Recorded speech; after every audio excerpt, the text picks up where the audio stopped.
to save that mic for me, okay?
South Africans dressed in red. God's gonna trouble the water. Those are the people that we never let.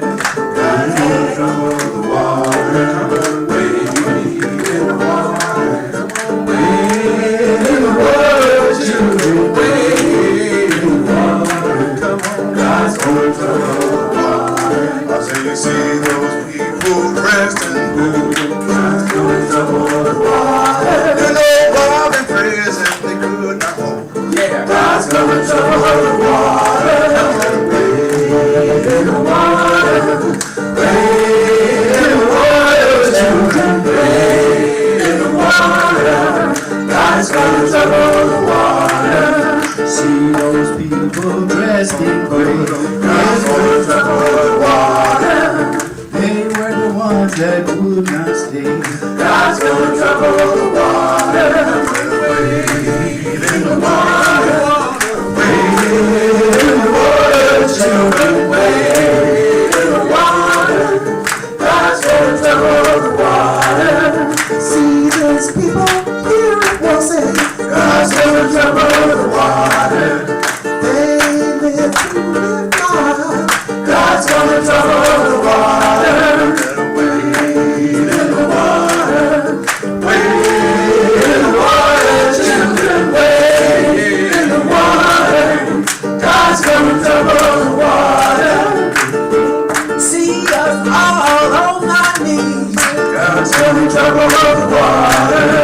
Praying for deliverance. God's gonna trouble the water. Oh, we shall overcome. God's gonna trouble the water.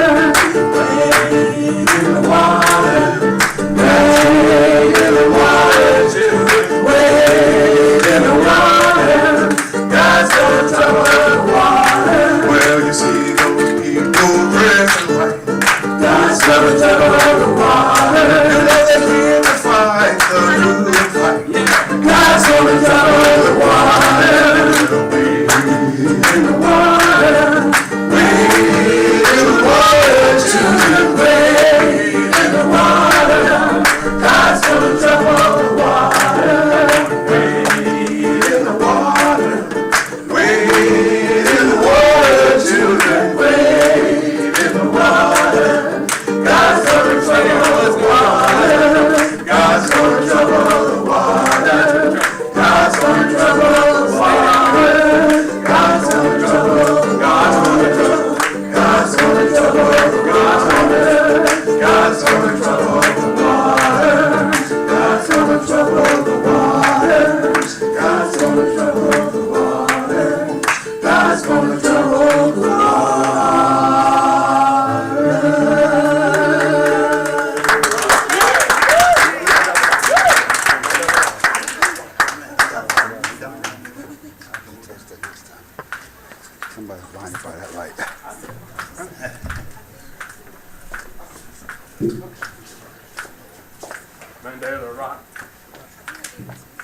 Mandela Rock. Mandela Rock. Mandela Rock. Mandela Rock. Mandela. Mandela Rock. Mandela. Mandela. Mandela Rock. Mandela. Mandela Rock. Mandela. Mandela. Mandela Rock. Mandela. Mandela. Mandela Rock. Mandela. Mandela. Mandela Rock.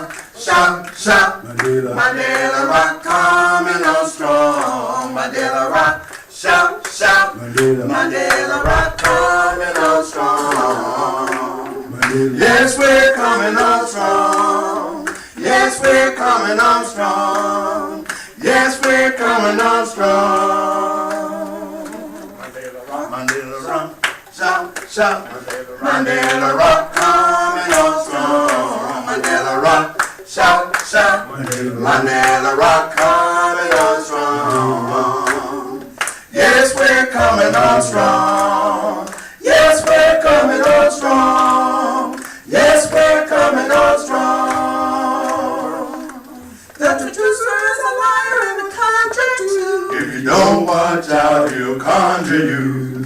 If I could, I surely would. Just stand on the rock where Nelson stood. Rock out, Mandela Rock. Shout, shout. Mandela. Mandela Rock coming on strong. Mandela Rock. Shout, shout. Mandela. Mandela Rock coming on strong. Yes, we're coming on strong. Yes, we're coming on strong. Yes, we're coming on strong. The traducer is a liar and a conjure too. If you don't watch out, he'll conjure you. If I could, I surely would. Just stand on the rock where Nelson stood. Rock out, Mandela Rock. Shout, shout. Mandela Rock coming on strong. Mandela Rock. Shout, shout. Mandela Rock coming on strong. Mandela Rock. Yes, we're coming on strong. Yes, we're coming on strong. Yes, we're coming on strong. Mandela. Mandela. Mandela Rock coming on strong. Mandela. Mandela. Mandela Rock coming on strong. Mandela. Mandela Rock coming on strong. Mandela. Rock coming on strong. Mandela Rock, shout, shout. Mandela Rock coming on strong. Mandela Rock, shout, shout. Mandela Rock coming on strong. Mandela Rock, shout, shout.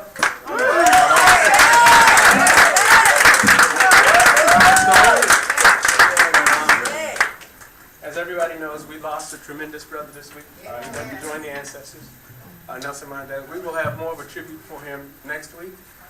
But right now, we would like for all of you to stand and sing along with us the most powerful song in the world today, the anthem of the Republic of South Africa, Nkosi Sikelel'. Is it in the song book? It's not in the song. You have to stand. We'll sing. You can sing with us if you know it, but if not, just please stand. Nkosi Sikelel' Africa, maluphakamizwe mandowayo, izwe imithandazo yethu, Nkosi Sikelela, thina lusapho wayo, Nkosi Sikelel' Africa, maluphakamiswe uphando wayo, izwe imithandazo yethu, Nkosi Sikelela, thina lusapho wayo. Makubenjala, Makubenjalo, Makubenjalo, kize kube kuna bakale, Kuze kube kunaba. Makabenjala, Makubenjalo, Makubenjalo, Kuze kube kunaba gare, Kuze kube kunaba gare. Amandla, Amandla, Amandla, Maibuye, Maibuye, E-Africa, E-Africa, Viva Mandela, Viva Mandela, Viva Nelson Mandela.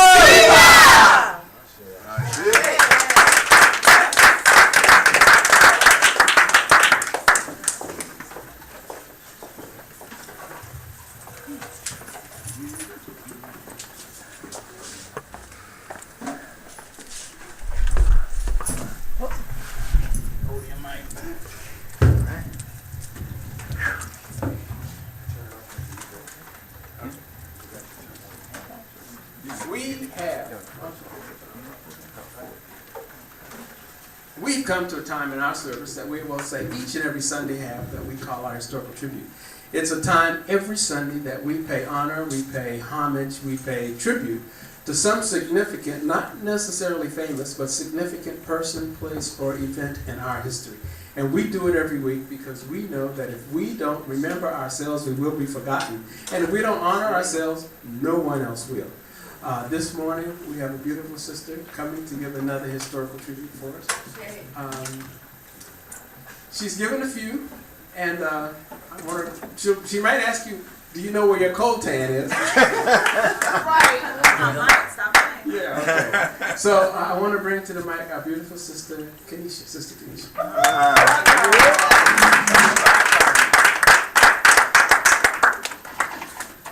I have to apologize. I went a little Lauren Hill on y'all this morning and came a little extra late. So All right. yeah. But next time, I'll be here early. Like the rules that Brother Shongo sends out every week says I'm supposed to be. With 10 minutes. Yes, getting there every week.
congratulations.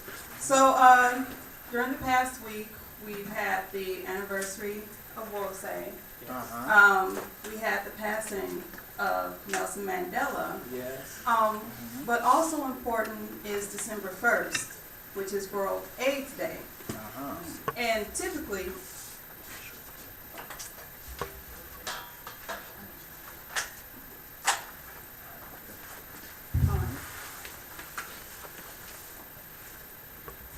it's AIDS is not pretty, bright, or happy, and it's been my experience that when we discuss or mention President Mandela, I don't remember these two things really being discussed together.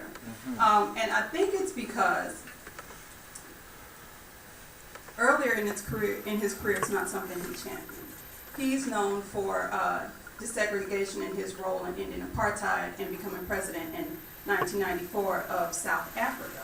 Well, you know, you get into office, you want to do the best you can, and you have all these competing responsibilities. You have to worry about housing, the economy, women's rights, of which he was a strong champion, race relations, and then his own personal stuff. You have family to worry about, you have your wife, you're readjusting to society after being incarcerated for 27 years, and you hear of this AIDS thing, but you have these other things piled on your plate. And even if you want to discuss it, you have your own taboos you're dealing with. You don't want to talk about STDs in public or people's mating habits or contraception or anything else. How do you broach that subject? You kind of don't. And I don't know the hard number, but 10% of the mating public or mating adults in South Africa were infected when he took office. So he passed it to his deputy, who will become his successor. And in Becky's solution to it was to deny antiretrovirals to people who needed them. He didn't want to deal with Western medicine, you know, because Westerners are the devil. And he just figured throw some African medicine on it and deny that HIV leads to AIDS and all will be well. So by well, I skipped ahead. 1999, Mr. Mandela retires. But then by 2001, he has time to sit back. And he has another wife, beautiful sister there. And he can see the masses and he can see what's going on. But by then, 20% of the public is infected with the disease. And that's when he has time to breathe and time to run interference. But he's being laughed out of the ANC. And not only is he being ignored, in some instances he's heckled and being told directly, sit down, old man, nobody wants to hear that.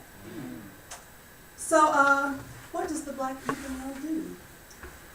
The Nelson Mandela Foundation, you like that, don't you? The Nelson Mandela Foundation, which is heavily funded, is a place for him to go get money. So he pulls money out for research funds and to supply antiretrovirals. In 2005, President Mandela reveals that his son lost his life to AIDS. And then it later comes out that his son's wife died a couple months before that because of AIDS. And it doesn't seem significant to us now, or to us, period, in this country, but there where it's, you know, happening rampantly and nobody talks about it. It's a big thing for this man to say something, not just because of place, but because of age as well. And it puts a new face on the pandemic. If this man, this humble, hardworking man, is dealing with it in his day-to-day life, then other people can face it too. So he started, before his son died, the 46664 series, or 46664 series, you know, that's his number from Robben Island. And it was a concert series held to raise money to supply antiretrovirals because the government still didn't want to do it, and to spread AIDS awareness and prevention, and to provide shelter and other necessities for orphans.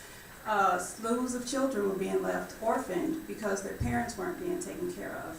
So there were only 4 years in which the series was held, or the concerts took place, and that was 2003, 2005, 2007, and 2008. Finally, Mbeki gives in and decides to let the people have their medicine. And it sounds really horrible when you think about it that way. And I don't want to paint Mr. Mbeki as some horrible, unfeeling dictator.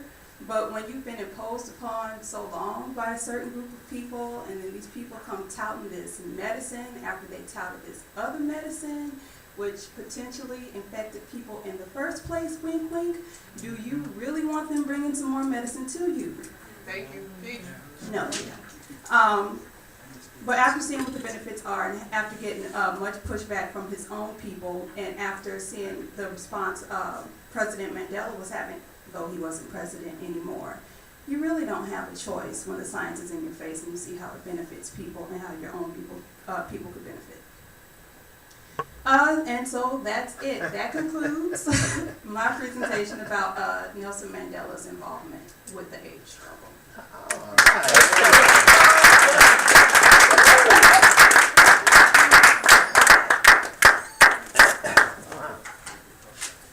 Excellent job. It's 4 minutes and 25 seconds. Excellent. We aim to please and we please the aim.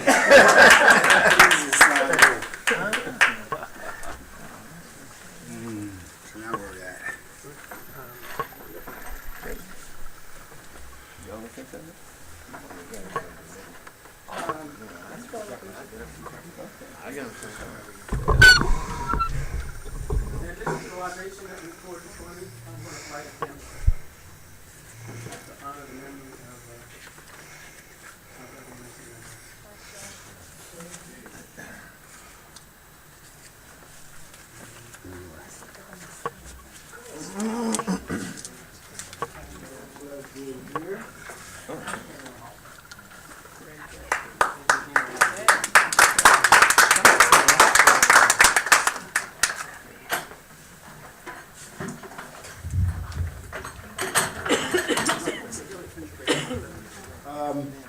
While the place has been kind of restored somewhat,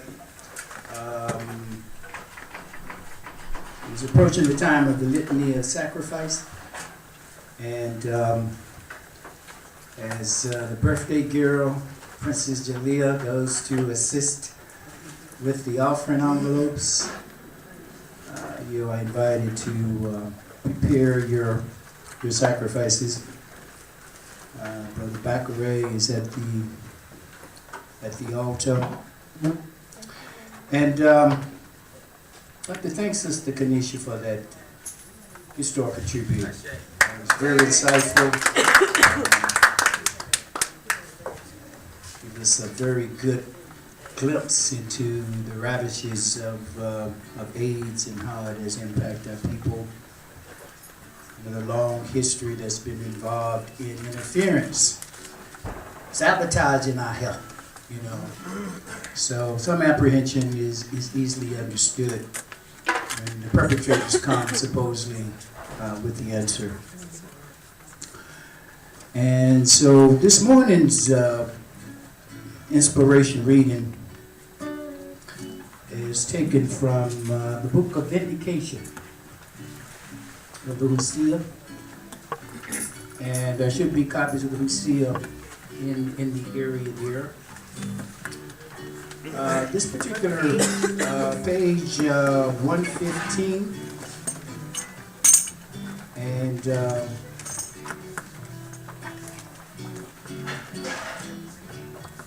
page 115 and passage number 8.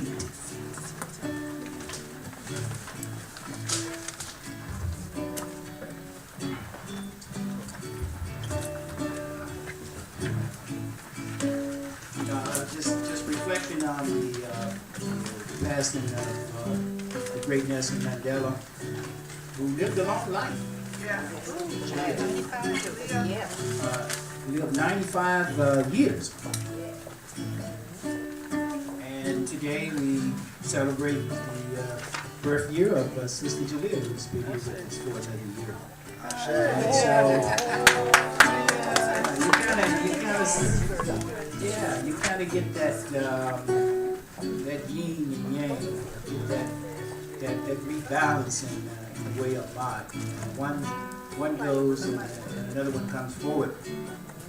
And so the passage this morning, taken from Hosea, page 115, passage number 8. And that passage reads as follows. The doors of heaven are open to you because of your righteousness. May you ascend and see her door. May any case against you be canceled. May any offense of yours be erased by those who weigh hearts in the balance of the day of taking account of characters.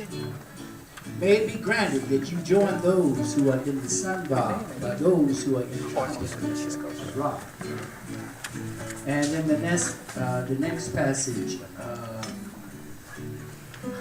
actually passage number 10 on that same page. It says, may you cross the desert with rock. May he cause you to see the places of those who follow their heart. May you find the valleys full of water for your washing. May you pick papyrus plants, rushes, and lotus blossoms and buds. Waterfowl shall come to you in thousands laying on your path. You will cast throwing sticks at them, and 1,000 will fall at the sound of his wind. For you, a ladder to the heavens shall be assembled, and heaven shall extend her hand to you. We give thanks for the ancestors, for those writings that I selected this one because I thought in so many ways it was very fitting for the life of Nelson Mandela, his life, his struggle, his sacrifices. That one such as he should come in this time and from the conditions that he came from is a real testament to his greatness. That's it.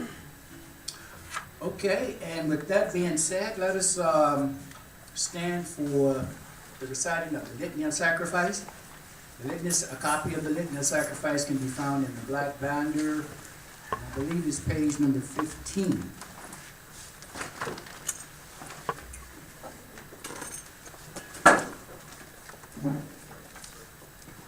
And let us read and recite together.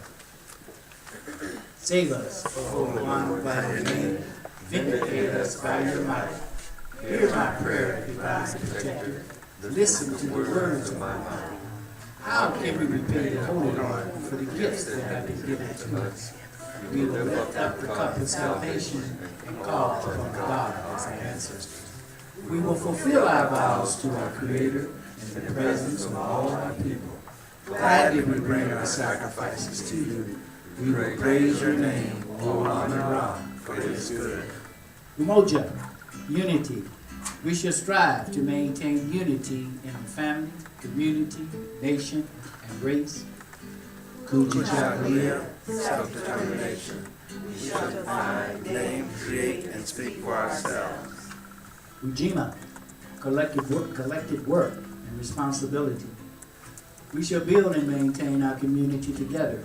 Our brothers and sisters' problems shall be ours to solve together. Ujamaa, cooperative economics.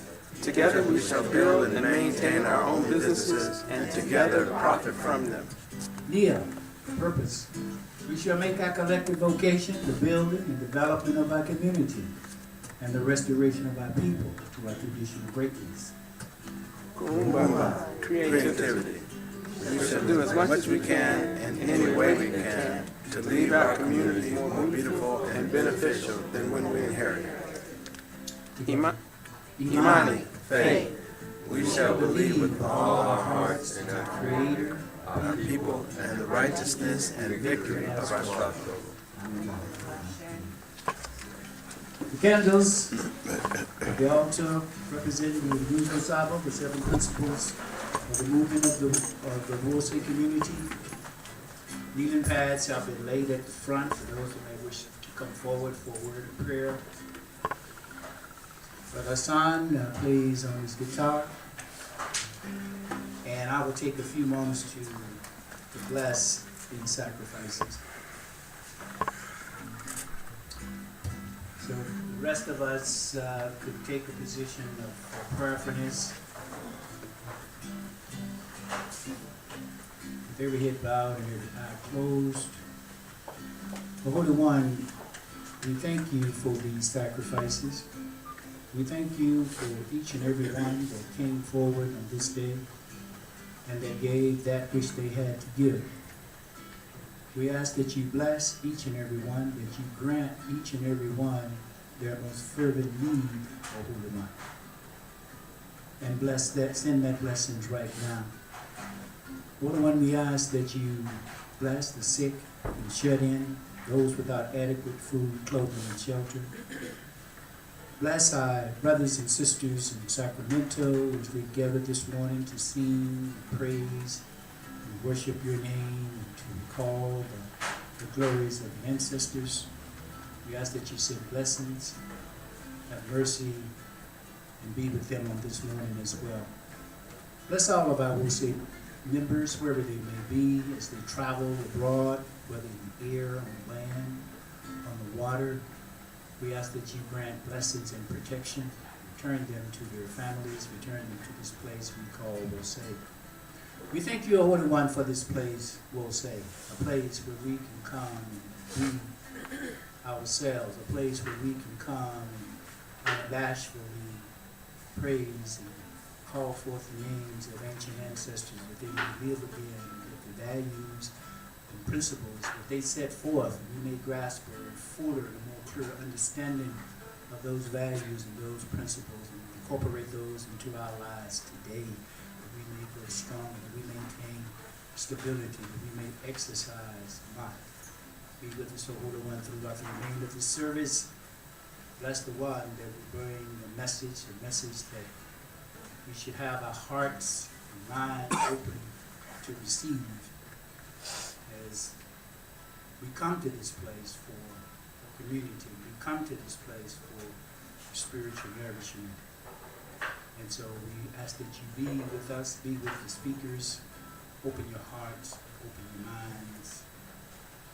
Thank you for the blessings from the ancestors. Share.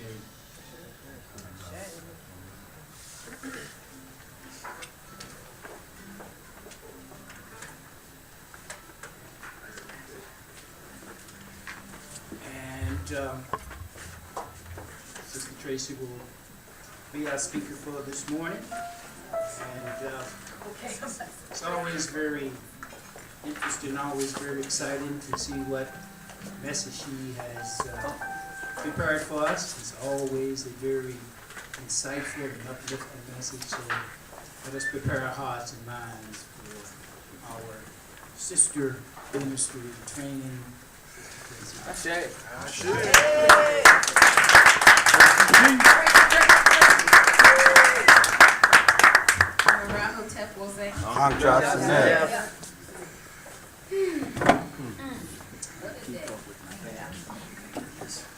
I give thanks and honor to the Most High, the Holy Spirits, and the ancestors for granting me the sacred opportunity to share a message, to share insights that I've gained through prayer and meditation. I hope that I can live up to their expectations. I hope that I bring a word that touches someone's heart today. I hope that I bring a message that provides exactly what somebody in here needs to hear. If I accomplish that with just one person, I'll know that I've done well. So I missed the bowl-a-thon yesterday. I'm very sorry about that.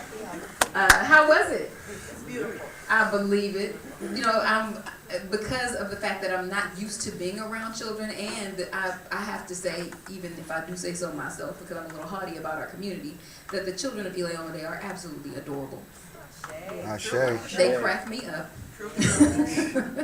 And they bring me so much joy that I always hate when I miss these events, because I know that I've missed something really special. But one thing that I was doing yesterday was cleansing my new home. I just bought a house, my first house, assisted by Mama Sia, who is the world's greatest realtor. All right. She was able to put up with all my questions, like, now how is this gonna work? Now all that sounds nice, but when do I get my keys? Now I don't know what you're talking about, but it sounds like you on top of it. So I am definitely appreciative for this community because right now in this process, I have help from folks in the community. Mama Cia helped me buy my home. Shanita is helping me pack.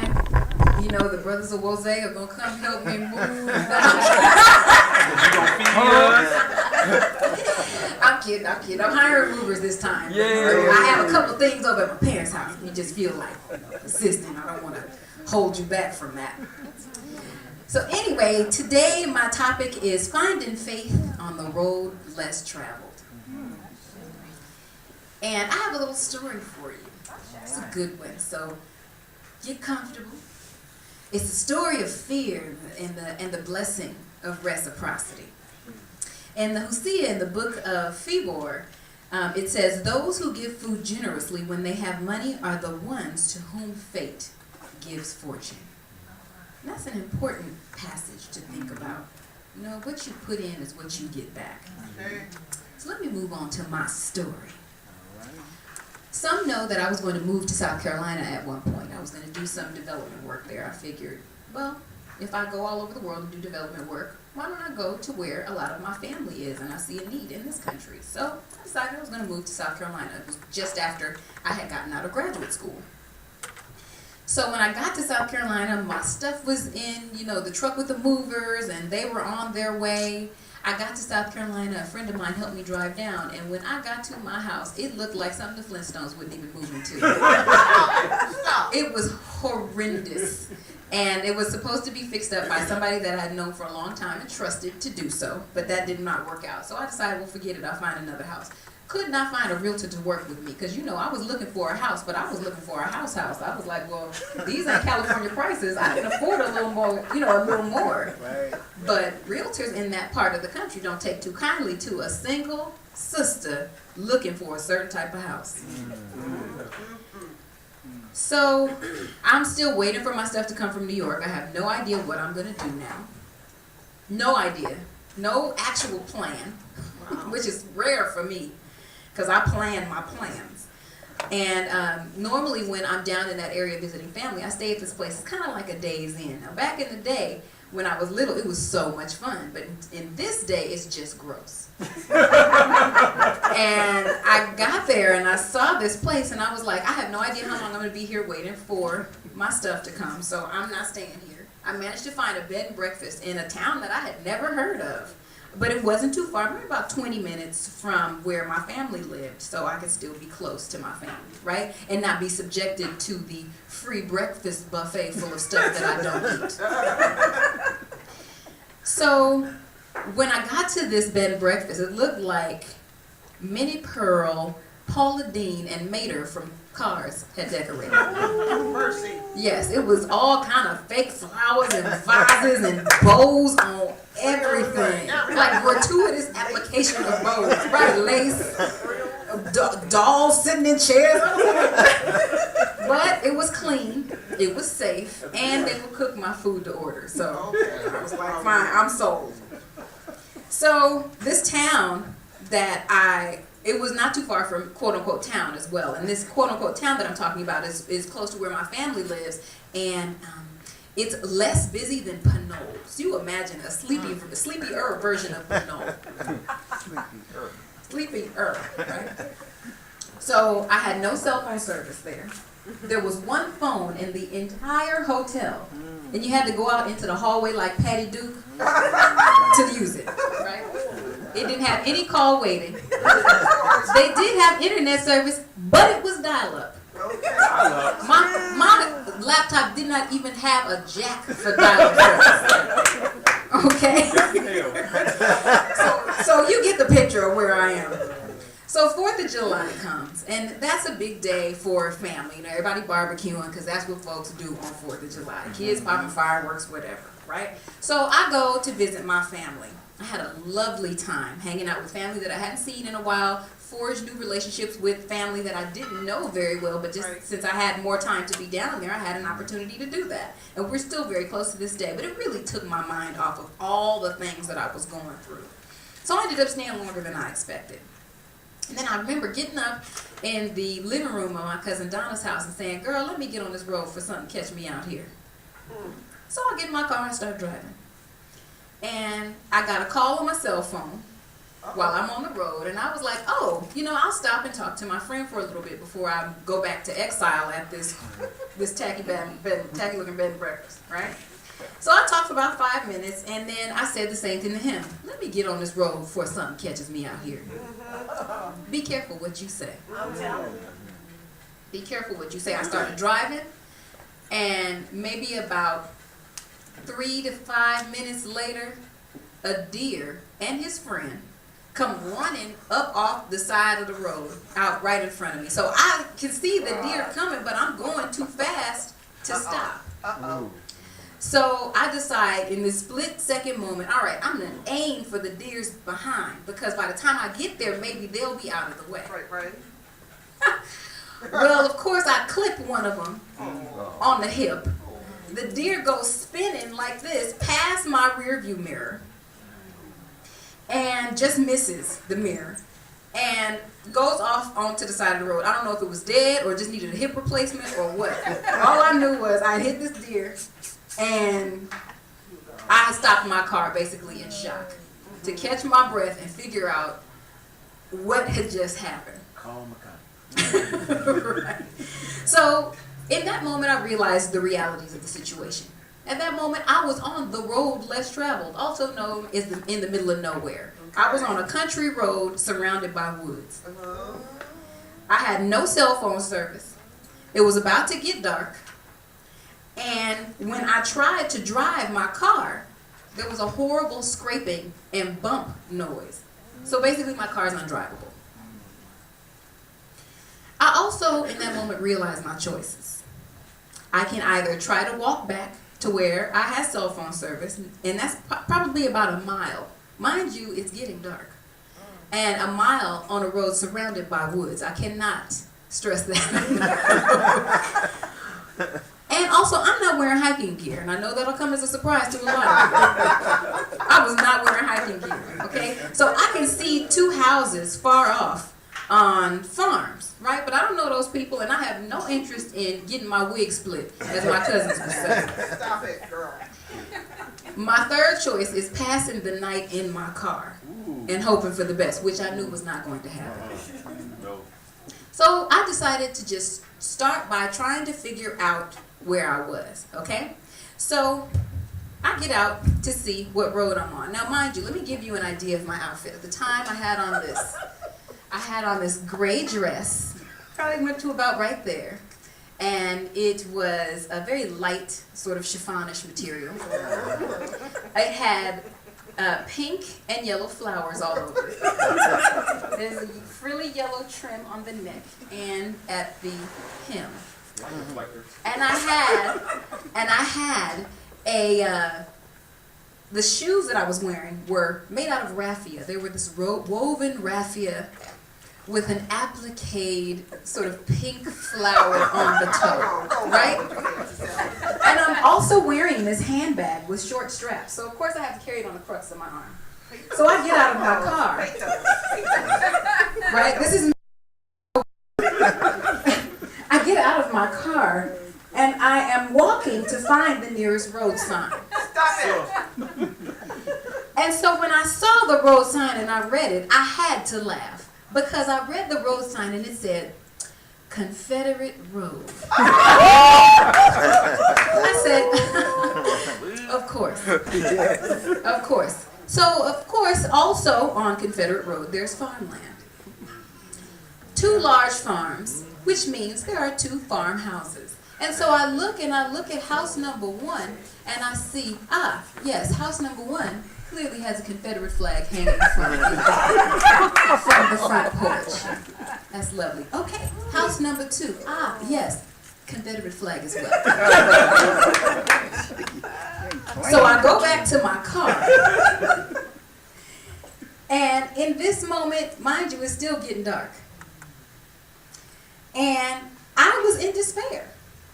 And I stopped and I said, Lord, I know you are watching over me. That you are going to send me what I need. I know